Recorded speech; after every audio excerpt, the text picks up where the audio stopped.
départ, il y a eu plusieurs entreprises qui avaient ouvert au même niveau, presque la même génération, mais aujourd'hui, il n'y a que Novotel qu'on entend, qui persiste, et qui est actuellement un leader, naturellement. Donc, veuillez lui accueillir votre aimable, habituel accueil avec toute la discipline ici. Donc, veuillez accueillir le président de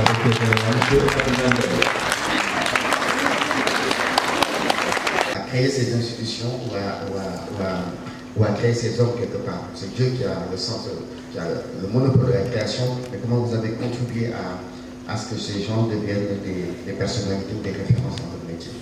Sigal l'a dit tout à l'heure, j'ai travaillé avec énormément de personnes qui sont des postes de responsabilité. J'ai l'air jeune, mais je ne suis pas jeune, même si je suis en jean et en t-shirt. Alors, je vais essayer de partager avec vous un certain nombre de choses. Vous n'êtes pas des professionnels encore. Donc, il y a des choses sur lesquelles je ne pourrais peut-être pas aller parce que ça fera peut-être trop d'informations pour vous. Je vais vous présenter qui nous sommes, d'où nous venons, qui nous sommes. Ça va peut-être donner le goût à certains d'entre vous d'être entrepreneurs. Et je vais vous dire toutes les difficultés qu'il y a dans l'entrepreneuriat. Vous allez me poser beaucoup de questions. Je préfère ce format, de vous donner la parole, parce que si je monopolise la parole, j'en ai pour 10 heures de temps à vous parler. Je peux vous parler d'organisation, je peux vous parler de ressources humaines, je peux vous parler de finances, de marketing, de commercial et bien sûr de technique. Je suis télécom de formation. Je suis ingénieur télécom de formation et donc je peux vous parler aussi de technique, de technologie, où va le monde, d'inclusion financière, de mobile money. Je peux vous parler de tout ce que vous désirez. Donc on en a peut-être pour jusqu'à 22h, 23h à discuter si vous le désirez. Mais vous n'avez ni le temps et moi aussi je n'ai pas le temps. Et on aura du mal à donc il faudra que je vous écoute et que mes réponses, en tout cas ce que je vais vous apporter aujourd'hui, puissent vous servir. Et que vous sortez d'ici avec des informations concrètes, des choses que vous verrez peut-être jamais dans des livres, dans des bouquins, et qui vont vous permettre de faire des choix de carrière, des choix de vie. Parce que l'entreprise aussi, vous allez passer beaucoup de temps de votre vie dans l'entreprise. Ça perturbe vos vies. Certaines femmes voudront avoir une carrière professionnelle très élevée, c'est 22h, 23h dans le monde IT. D'autres vont se dire, moi je vais être à côté de mon mari, à côté de mes enfants, je n'ai pas envie de faire ce métier tel quel, j'ai envie de le faire d'une autre manière. Donc vous voyez, c'est aussi des choix de vie que vous allez devoir opérer, que vous allez devoir faire. Certains vont choisir des métiers peut-être difficiles. Nous, nos collaborateurs, quand ils travaillent ici, c'est la nuit qu'ils travaillent. Quand on bascule une banque, c'est la nuit qu'on bascule la banque. On ne peut pas basculer une banque le jour. C'est de vendredi à 18h jusqu'à dimanche à X heures. On est obligé de faire ça. C'est le métier que vous avez choisi. Ce métier n'a pas d'heure. Mais on va en discuter.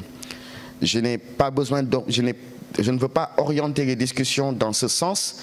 Et j'aimerais pouvoir vous laisser la parole plus tôt et vous écouter. Et puis en vous répondant, je vais peut-être élargir le champ d'action pour vous donner d'autres éléments qui vont vous permettre de mieux comprendre votre métier, mais aussi de mieux comprendre les choix que vous devrez opérer plus tard dans votre carrière. Est-ce que ça vous va?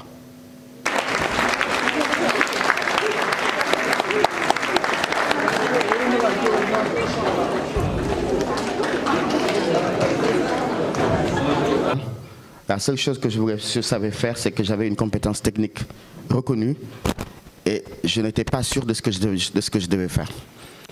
Et j'ai commencé à prendre des taxis. Pendant 2 ans, je n'ai pas pris de salaire. Pendant 2 ans, je prenais des taxis pour pouvoir monter cette entreprise-là. On est plus de 120 personnes aujourd'hui. On est leader du marché et on fait 10 milliards de chiffre d'affaires. Donc c'est possible, tout le monde est capable d'y arriver. Et on est leader du marché devant Orange Business Services, devant CFAO, qui sont des multinationales françaises. Et on est présent dans 7 pays et bientôt dans 9 pays en Afrique. Donc voilà comment on peut créer une entreprise avec de l'abnégation, avec du courage, avec énormément aussi de sacrifices. Ce n'est pas facile. Et ce n'est pas en ayant arrivé à ce niveau que vous allez vous dire c'est bon, c'est fini, j'ai fini. Au contraire, vous allez passer votre temps à créer encore des choses, vous allez passer votre temps à maintenir cela, vous allez passer votre temps à recruter des gens et à développer de nouvelles activités. Donc ça ne s'arrête jamais. Et à un moment, vous allez devoir passer la main à quelqu'un d'autre, inévitablement, pour qu'il continue votre œuvre. Parce que si cette œuvre disparaît au moment où vous disparaissez, ben c'est dommage, c'est que vous n'avez absolument rien fait. Le leadership, c'est la capacité de faire grandir des gens plus grands que vous. Ça, retenez-le, c'est extrêmement important, ça vous servira énormément dans votre vie. Si, en tant que leader, vous créez des gens qui vous ressemblent, vous avez échoué. Vous devez être capable de créer des personnes qui sont plus compétents, qui sont plus forts et qui sont beaucoup plus importants que vous. C'est ça le vrai leadership. Ce n'est pas traîner des gens derrière vous, c'est être capable de propulser des gens au-dessus de vous. Et c'est ça qui est le plus important. Et quand vous avez ce mindset, ça change tout dans votre vie, ça change tout dans votre organisation. Et ça change tout pour les gens qui vous suivent et qui ont décidé de travailler avec vous. Vous ne savez pas quoi faire le lendemain. Je n'étais pas prêt, je n'avais pas de business plan, je n'avais pas de plan. La seule chose que je savais faire, c'est que j'avais une compétence technique reconnue et je n'étais pas sûr de ce que je devais faire. Et j'ai commencé à prendre des taxis. Pendant 2 ans, je n'ai pas pris de salaire. Pendant 2 ans, je prenais des taxis pour pouvoir monter cette entreprise-là. On est plus de 120 personnes aujourd'hui. On est leader du marché et on fait 10 milliards de chiffre d'affaires. Donc c'est possible, tout le monde est capable d'y arriver. Et on est leader du marché devant Orange, Orange Business Services, devant CFAO, qui sont des multinationales françaises. Et on est présent dans 7 pays et bientôt dans 9 pays en Afrique. Donc voilà comment on peut créer une entreprise avec de l'abnégation, avec du courage, avec énormément aussi de sacrifices. Ce n'est pas facile. Et ce n'est pas en ayant... C'est notre CRM qui est devenu aujourd'hui un très grand levier de performance de l'entreprise. Le deuxième objectif, c'était la structuration des process, la certification ISO 9001 qui nous a permis de structurer l'ensemble des process. La norme ISO 9001 est un référentiel à normes qui permet aux entreprises de pouvoir gérer le bon fonctionnement de leur système de management de la qualité. Et le troisième objectif était la responsabilité sociétale. Ensuite, il y a eu le plan échelon 2015-2016 qui nous a permis de faire entrer un fonds d'investissement dans nos retecs. Nous avons beaucoup travaillé sur le bien-être des collaborateurs, sur l'intégration des collaborateurs, sur beaucoup de sujets autour des RH. Et puis 2020, qui est la fin du plan échelon et qui nous permet de lancer le nouveau plan stratégique qui s'appelle Insight 2030. Personnes. Et jusqu'à présent, on est à peu près 120 aujourd'hui. On vient de lancer notre plan stratégique Insight 2030 et on est en train d'ouvrir 2 filiales en Afrique centrale, après avoir 7 filiales un peu en Afrique. 2007, c'est là où on s'est déplacé au point E, avec 15 employés. On est devenu leader du marché du réseau et de la sécurité au Sénégal. En 2009, nous avons lancé notre plan stratégique, échelon de 360 et de notre Off Data Center. En 2012, on a été certifié ISO 9001, version 2008. Certification ISO, c'est tous les process qui sont certifiés. En 2016, nous sommes devenus leader du data center au Sénégal. Donc on a fait votre data center ici. Et nous avons lancé notre plan stratégique échelon 2030. En 2017, nous sommes certifiés ISO 9001, version 2015, et nous sommes la première société en Afrique de l'Ouest et du Centre à être Advanced Global Compact des Nations Unies. Ça veut dire que nous intégrons la responsabilité sociétale dans notre stratégie, le bien-être des collaborateurs, l'émission carbone, donc la consommation de carburant, la consommation d'énergie. Tout ça, c'est des choses que nous calculons et que nous regardons très régulièrement. En 2020, nous avions 7 filiales et nous avons lancé notre offre Digital Services qui se développe énormément. Toute la partie développement d'applications, CRM, ERP, ainsi de suite. Et puis aujourd'hui, on est en train de lancer notre plan Insight 2030. Alors vous avez beaucoup entendu parler de plans stratégiques. Une entreprise, ce sont une série de plans stratégiques qui durent 5 ans avec un business plan pour pouvoir projeter l'entreprise dans les 5 prochaines années. Donc ça, c'est extrêmement important, il faut le retenir. Une entreprise qui n'a pas de plan ne peut pas prospérer. Une entreprise qui n'a pas de plan fait du hasard. Ça marche pas. Ça marche pas. Durant la période Covid, de 2019 à 2020, nous avons fait 40% de croissance. Au moment où les entreprises fermaient, nous avons fait 40% de croissance. Pourquoi? Parce que nous avons un plan. Et quand vous suivez votre plan et que vous mettez les moyens et les ressources sur votre plan, vous explosez. En 2021, entre 2020 et 2021, malgré la Covid, nous avons fait 100% de croissance. Nous avons multiplié notre chiffre d'affaires par 2. Vous savez pourquoi? Ce n'est pas plus de business. C'est des employés plus heureux. Quand vous avez des collaborateurs qui sont plus heureux, votre business explose, votre business se développe. Donc il faut investir dans les hommes, il faut beaucoup investir dans la ressource humaine, et puis inévitablement vos clients seront contents. Ok? Tu peux avancer? Notre mission, alors ça c'est important. Une entreprise, c'est d'abord une identité. C'est ce qu'on appelle la culture d'entreprise en général. Notre force, ce qui nous différencie de nos concurrents, ce qui fait notre succès, c'est notre identité. C'est notre capacité à former une grande famille. Je vous ai dit tout à l'heure que vous allez passer plus de temps en entreprise que chez vous. Donc si ça ne marche pas en entreprise, ça ne peut pas marcher chez vous, ce n'est pas possible. Les gens avec qui vous passez, si vous n'êtes pas heureux de travailler ensemble, si vous n'avez pas de plaisir de vous réveiller le matin pour aller bosser, ça ne sert absolument à rien du tout. Vous avez la chance de faire un métier passionnant, ce métier qui ne s'arrête jamais, où en fait la limite c'est vous. Si vous décidez de savoir ce qu'on vous apprend dans l'entreprise ou à l'école, vous ne saurez que ce qu'on vous a appris en entreprise et en école. Si vous désirez d'en savoir plus, vous allez énormément vous documenter, vous allez énormément participer à des forums, à des réunions, à des séminaires, vous allez demander, vous allez poser des questions, vous allez prendre des rendez-vous avec des gens qui en savent un peu plus que vous, et vous allez inévitablement en apprendre un peu plus. C'est comme à l'école quand vous faisiez votre bac, ceux qui travaillent plus, ils réussissent, ceux qui travaillent moins, réussissent moins. C'est aussi simple que ça. Donc il n'y a pas de secret. Vous décidez d'être mauvais, vous serez mauvais. Vous déciderez d'être bon, vous serez bon. Vous déciderez d'être moyen, vous serez bon, vous serez moyen. Vous déciderez d'être excellent, vous serez excellent. Nous, on a décidé d'avoir le culte de l'excellence. C'est notre choix. C'est difficile parce qu'il faut amener la barre très très haute et ça ne suffit jamais. Nos équipes se plaignent toujours pour dire on ne termine jamais. En effet, la limite c'est le ciel, vous n'en avez pas. Donc si vous fixez une limite, c'est déjà mort. Vous allez vous dire je veux être à ce niveau, mais ce n'est qu'une étape en réalité dans votre vie. Ce n'est pas votre limite. Votre limite c'est ce que vous êtes capable de faire. Vous savez que vous n'utilisez pas 15% des capacités de votre cerveau. Ça veut dire que vous avez énormément de marge. Et que plus vous actionnez votre cerveau, plus des neurones se créent et plus vous devenez plus intelligent. Plus vous lisez, plus vous apprenez, plus votre cerveau continue à apprendre et à se développer. C'est aussi simple que ça. Vous décidez de fermer votre cerveau, il fait le sens inverse, il se ferme. Donc une entreprise, c'est une identité. Une identité, c'est 3 choses. C'est une mission. La mission, c'est votre raison d'être.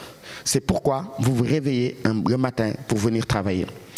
Si vous vous réveillez chaque matin pour venir à l'école en se disant « Oh, on a un cours de maths avec monsieur tel, c'est vraiment pas agréable », ne venez pas. Vous n'apprendrez absolument rien. Mais si vous venez en vous disant, en ayant une vraie mission, en disant « Moi, je veux devenir demain le premier ingénieur, je ne sais pas moi, en réseau en sécurité de l'Afrique, et que ça c'est dans votre tête, et que ça c'est clair dans votre tête, vous saurez que votre cours de maths est extrêmement important et que vous devez le faire. Donc ça vous donne une raison de vous lever et de venir avec énormément de plaisir, parce que ce n'est qu'une étape pour être le meilleur ingénieur en sécurité en Afrique. Et si vous le comprenez comme ça, vous n'aurez aucun problème et vous vous êtes défini une mission. La mission, c'est votre raison d'être. Pourquoi j'existe? Pourquoi je fais ça? C'est la chose tellement lointaine que vous avez du mal à la toucher. Je ne sais pas si vous me comprenez. Quand on dit accélérer la transformation numérique, sociétale et environnementale de l'Afrique par des services innovants et créateurs de valeur, nous ne disons pas que nous allons, nous tous seuls, accélérer la transformation numérique, mais nous allons participer à cette accélération parce qu'il faut beaucoup d'acteurs pour le faire. Donc c'est de l'humilité. La deuxième chose, numérique, donc c'est assez large, sociétal, les gens, nos parties prenantes, les individus sont extrêmement importants. Vous devez vous définir une mission, une raison d'être. Pourquoi je suis là? Parce que si vous n'avez pas ça, vous allez faire les choses par hasard. Et ça ne marche pas. On est d'accord? Ensuite, vous devez vous définir une vision. La vision, c'est ce que je vais faire dans les prochaines années. Je connais ma mission. Maintenant, comment je vais découper les étapes de ma mission? Qu'est-ce que je vais faire dans les 5 prochaines années pour atteindre tout ou partie de ma mission? On n'atteindra jamais toute sa mission. C'est le ciel la mission. Les ingénieurs qui nous arrivent de l'ESMT, de UGB, de l'ESP surtout, qui nous arrivent des écoles, Master 2, diplôme d'ingénieur, Bac plus 5, ne sont pas prêts à affronter le monde de l'entreprise. Ils ont de bonnes formations techniques, mais ils sont incapables de travailler immédiatement. Vous savez que la durée pour être opérationnel quand on vient chez nous, 3 ans. Pendant 3 ans, chez nous, vous êtes un ingénieur junior. On vous paye pour que vous appreniez. Ça change, hein? Vous payez pour aller apprendre, et maintenant vous venez dans une entreprise, on vous paye pour vous apprendre. C'est magnifique. Et pendant 3 ans, on vous paye pour vous apprendre à travailler. Pourquoi? Parce que travailler, ce n'est pas seulement que je sais installer un switch ou un routeur. 80% d'un projet, c'est de la communication. 80% d'un projet, c'est de la communication. Ce n'est pas de la technique. Retenez-le, c'est extrêmement important. Quand vous travaillez sur un projet, vous communiquez en amont avec des gens en interne de votre entreprise et vous communiquez avec des clients. 80% d'un projet, c'est de la communication, c'est du reporting. Vous écrivez des documents. Parce que vous devez faire du reporting, vous devez dire où est-ce que vous en êtes, vous devez faire des rapports, vous devez expliquer ce que vous êtes en train de faire et ce que vous allez faire, et ce que vous avez fait. C'est extrêmement important de le retenir. On a besoin de plusieurs types de personnes. On a des personnes qui vont au crash, qui vont câbler, qui vont faire. On a besoin de personnes qui vont installer des switches, des routeurs. On a besoin de personnes qui font du reporting. Et plus vous montez, plus votre salaire augmente. C'est fou, hein? Alors, et ça crée de la frustration. Ouais, moi je suis sur le terrain tous les jours, je tire les câbles, j'installe les switches, j'installe les routeurs, je configure, je travaille la nuit. Le gars il fait des rapports, il gagne plus d'argent que moi. C'est fou, hein? 2003, création de l'entreprise, on était 3. Le levier identitaire est un levier extrêmement important. Donc vous devez l'intégrer dans votre processus de réflexion. Et quand je vous dis qu'un projet, ce n'est pas seulement de la technique, c'est 80% de communication et de rédaction de documents. Donc ceux qui pensaient que le cours de français n'était pas important, ben, ils ont eu tort. Ceux qui pensaient que le cours d'anglais n'était pas important, ils ont eu tort. Et je vous conseille d'aller rattraper rapidement vos cours, de lire beaucoup et d'apprendre à écrire. C'est ça qui vous différenciera demain de votre collègue qui a la même compétence technique que vous. Si vous êtes différent, rédigez bien, rédigez proprement et parlez anglais. Et là, vous faites tout de suite le saut, vous allez être différent. Pensez toujours à être différent. Qu'est-ce que je peux rajouter de plus à mon profil pour être différent? Et ça, c'est un combat de tous les jours, c'est un combat quotidien. C'est ça qui fait le succès de Neurotech.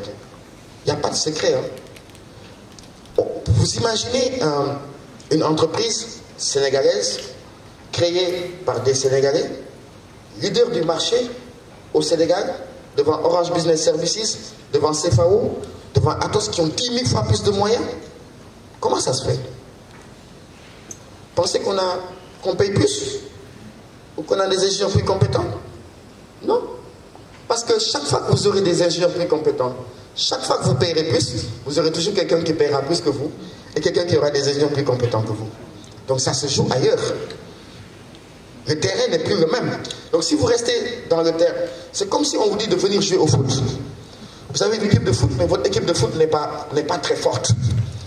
Et vous avez une équipe de foot. Et chaque fois que vous entrez dans le terrain, vous faites battre. En fait, vous devez arrêter de faire du foot. Et de créer un autre jeu. Et si vous arrivez à créer un autre jeu, je dis n'importe quoi, un jeu de... Je dis n'importe quoi, un jeu de Imago, et que vous l'avez créé vous-même, et que vous amenez tout le monde dans ce terrain de jeu, vous allez être le meilleur. Donc vous devez juste changer de terrain de jeu. Vous voyez, c'est comme ça que stratégiquement, on se développe. Vous n'êtes pas obligé de suivre les gens. Tant que vous les suivez, vous êtes dans le même terrain de jeu, ils sont en avance sur vous. Changez de terrain de jeu. Vous savez comment ça s'appelle en stratégie? Ça s'appelle la stratégie de l'océan bleu. Alors je vais vous expliquer. J'ai dit qu'on peut passer du temps jusqu'à 22 heures si vous le désirez, hein, mais je vais vous donner la parole tout à l'heure. Ça s'appelle la stratégie de l'océan bleu. Et ça, c'est documenté. C'est documenté, il y a un livre dessus, Blue Ocean Strategy. Vous pouvez l'acheter aux 4 ans. Stratégie Océan Bleu. Apprenez à lire des bouquins. Plutôt que de regarder des séries le soir, lisez des bouquins. Allez à 80. Je vous assure que c'est ça qui va vous différencier. Allez à 80, au lieu d'aller dans des cérémonies tout le temps, lisez des bouquins. Avant de dormir, lisez des bouquins. Tout le temps. Allez acheter des bouquins de développement personnel, de management, de stratégie et consommez-les. Moi, c'est ça qui m'a changé. Chaque fois que je voyage, je sais que j'ai 5 heures de temps de vol, je lis un bouquin. Au retour, je lis un bouquin. Donc j'ai 2 bouquins quand je voyage. C'est génial, hein? Donc, je suis dans l'avion, de toute façon je ne peux rien faire. On est bien d'accord. J'ai que mon ordinateur, des films et des livres. Donc si je n'en profite pas et que je suis pressé que l'avion décolle pour dormir, ben c'est dommage, j'ai perdu quand même 5 heures de temps où j'aurais pu apprendre quelque chose. Vous êtes d'accord? Donc la stratégie Océan Bleu, c'est en opposition avec l'Océan Rouge. L'Océan Rouge, c'est là où se trouvent vos concurrents. Tout le monde fait exactement la même chose. Tout le monde. Et donc, qu'est-ce qui va se passer? Concurrence forte, marge qui diminue, service qui diminue. Là où vous facturez 2 millions, l'autre facture 200 000, vous dites, mais comment ça se passe? Le gars vous dit, ouais, mais il était moins cher que toi. Et vous allez passer votre temps à faire ça, jusqu'à ce que votre entreprise disparaisse. Et vous dites toujours, mais comment Neurotech, des Sénégalais, peuvent devenir leaders de l'IT au Sénégal? Comment ils ont fait? En fait, on a passé notre temps à créer des océans bleus. Et en opposition avec l'océan bleu, donc vous êtes dans un océan rouge. Vous vous battez. C'est comme dans un océan où il y a des requins, où tout le monde se bat, et puis bon, il y a du sang, et que tout l'océan est rouge. Et donc, vous ne vous épanouissez pas. Je suis sûr que certains d'entre vous ont dû voir les mers des Caraïbes. Donc, quand vous voyez la mer bleu turquoise, la plage blanche, il n'y a personne. Vous voyez ça souvent. Quand vous voyez ça, en général, il n'y a personne. Quand vous voyez une plage où il y a beaucoup de monde, c'est un océan rouge. Quand vous voyez une plage bleu turquoise, il n'y a personne. L'eau est magnifique. En plus, il n'y a pas de vagues. Vous avez remarqué? C'est un océan bleu. Ça veut dire que personne n'y est et que vous êtes seul.